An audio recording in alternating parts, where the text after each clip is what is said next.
Comme tous les soirs, dans la ville de Maceió, au nord du Brésil, la patrouille du lieutenant Washington est prête à partir, lourdement armée.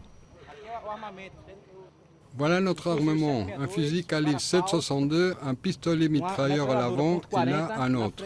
Et du côté du conducteur, un pistolet mitrailleur calibre 9 mm. Maceió, c'est la ville la plus violente du Brésil. Objectif de ces policiers militaires, ratisser les quartiers pauvres à la recherche d'armes et de drogue. C'est pour la protection divine, pour que l'on revienne tous en paix dans nos familles. Toutes les nuits, les policiers militaires arpentent les favelas, interpellent et fouillent les habitants.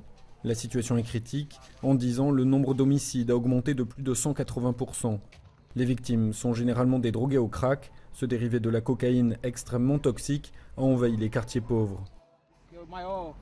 La plus grande cause de mortalité chez les drogués, c'est quand ils se retrouvent avec une dette vis-à-vis d'un trafiquant et qu'ils ne paient pas cette dette.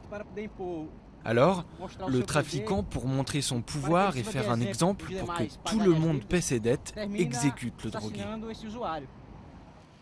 L'année dernière à Maceió, plus de 1560 personnes ont été assassinées.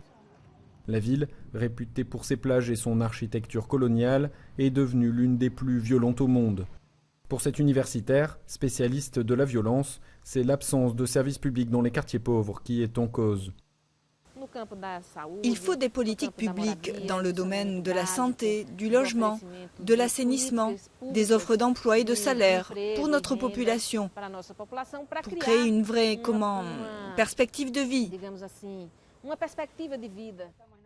Severino habite dans l'un des quartiers les plus pauvres et les plus violents de Maceió. Les trafiquants de drogue ont déjà exécuté 5 de ses fils pour des dettes non payées de moins de 20 €. Ils sont tombés dans le monde de la drogue en pensant qu'ils y trouveraient un futur meilleur. Pourtant, personne ne leur a dit que c'était bien. La nuit tombe sur Maceió. Ici, la moitié de la population vit en dessous du seuil de pauvreté. Le nombre d'homicides y est 4 fois supérieur à la moyenne nationale.